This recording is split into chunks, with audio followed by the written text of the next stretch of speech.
Should you learn C# in 2021? That is the question that we're going to answer hopefully today in this video. Before we start, don't forget to hit that like button and subscribe for more C# or dotNet topics. So let's get into why I think C# is a fantastic language to learn for general purpose programming. I'm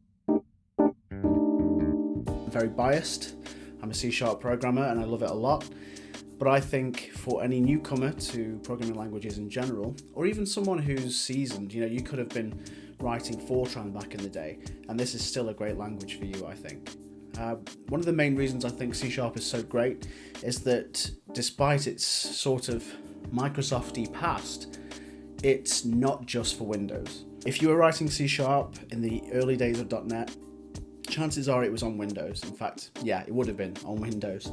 Whereas now, Microsoft has made this language available to pretty much any ecosystem. So you can write it on Linux, you can write it for Mac, for mobile. With Xamarin, for example, you've got a really good framework for writing C# on a mobile. And more recently with .NET 6 Preview, you can actually use .NET MAUI, which is a universal framework for writing cross-platform applications. So I was actually playing around with writing an application that just seamlessly worked on Android, iOS, and Windows. So it's easier than ever to write C# code in one place and port it to pretty much anywhere. You can run C# on a smart fridge. Yeah. So all those people out there who want to write code for those fridges, this is your chance.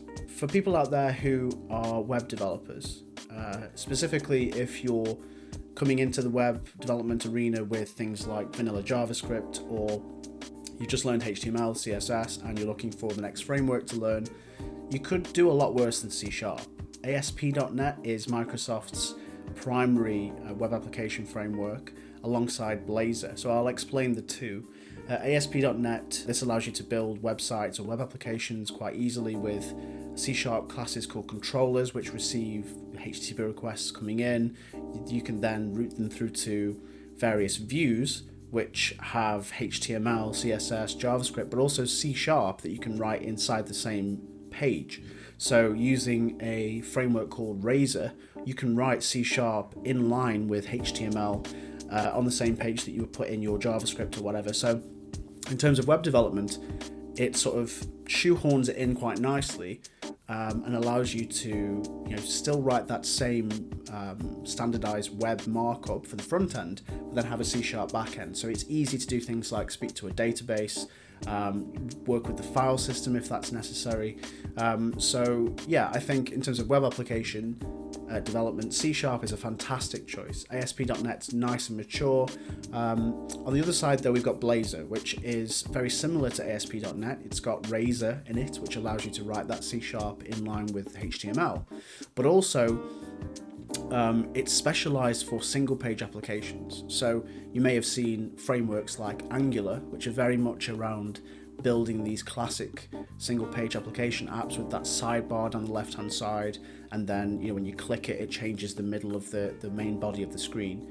And that's your typical SPA application. Blazor is the new answer to that from Microsoft, and it is fantastic. It's got lots of different versions. There's Blazor Server, which allows you to write a front-end application which speaks to a server backend via SignalR. SignalR is another .NET technology. And there's Blazor WebAssembly, which actually uses WebAssembly to run C# code in the browser, which is amazing. It's fantastic. C# is running in the browser now. Talk about, not just being on Windows. Again, not just for smart fridges. If you know Java in particular, it is so similar to C#. If you've been out there writing enterprise applications in Java and you're looking for a new programming language to learn, then I would say, yeah, C# is a fantastic choice because you've got a similar syntax and you can start to benefit from all the fantastic libraries that are in the .NET framework. If you're into video game development, you're looking to be writing the next indie game, then C# is a fantastic choice. Unity 3D is one of the most popular game development engines these days, and that directly supports C#. It used to support JavaScript. I don't think it does anymore, and I think it had its own proprietary language called Boo, which again, it's been a while since I've used Unity, it's been a few years, but from what I've seen, it's come along a long way since I last used it. And C# is the main language for it now. So Unity is a great engine for video game development. There's also another one called Godot, which I've had some exposure to, and that uses C#, and it just makes it really easy to put together a video game. And these aren't simple video games. These are complex, industry standard games, things that we're seeing on the Nintendo Switch, on PC in particular. A lot of these things are made in Unity with C#, so that's probably an option for you if you're looking to become an indie developer. So another really appealing aspect of C# is the fact that you can stay high level, and when I say high level, I mean managed memory and managed runtime. You don't have to worry about garbage collection. The resources are taken care of as long as you're fairly responsible with them. Use the dispose pattern where you can, more on that in another video. But if you're maybe an embedded developer or you've done a lot of C programming, then you still have that option in C# to go low level, to sort of ignore the garbage collection, the managed runtime that comes with C# in the form of the unsafe keyword. Use it at your peril, because it can be your best friend or your worst enemy, but it's there as an option. So if you say, okay, I want to write something in C#, but I want to mess around with memory and I don't want the garbage collector to get in my way, it's there if you want it. Good luck. My final point on this is the community. The dotNet community is a fantastic one. I'm not bad-mouthing any other development communities at all, but I can speak for this one with experience in that people who are in the C# community or the dotNet community themselves are fantastic. They're always willing to help, and there's lots of them. There's lots of people. You go on Stack Overflow, look at the C# tag, and there are constant posts coming in with questions that are being answered in seconds. It's almost not worth me trying to boost my level on Stack Overflow, because by the time I reach a question, it's been answered, because there's just so many people. And this is a lot of it is down to the fact that Microsoft has really embraced open source. So again, back in the day, they were a closed source company, all about the corporate philosophy. And they're still looking to make money. Obviously, they're a mega corporation, but they've open sourced the large majority of the technologies they produce to the extent that a lot of the community are actually adding features to C#, to the Roslyn C# compiler, to PowerShell, to SignalR.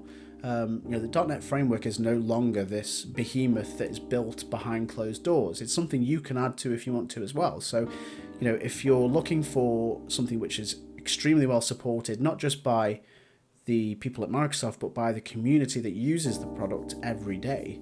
And similarly, if you're an open source developer looking to contribute to something worthwhile, again, C# is great. It's fantastic for you. So I think I've banged this drum enough. I think you've got it. My answer is yeah. I think it's a fantastic language to learn in 2021, and it's only getting better. So let me know how you get on with C# if you're learning it. If you don't like C#, I'm happy to hear why. Let me know in the comments below. I'd be really excited to talk to you. But either way, stay tuned on this channel for more C# and .NET topics.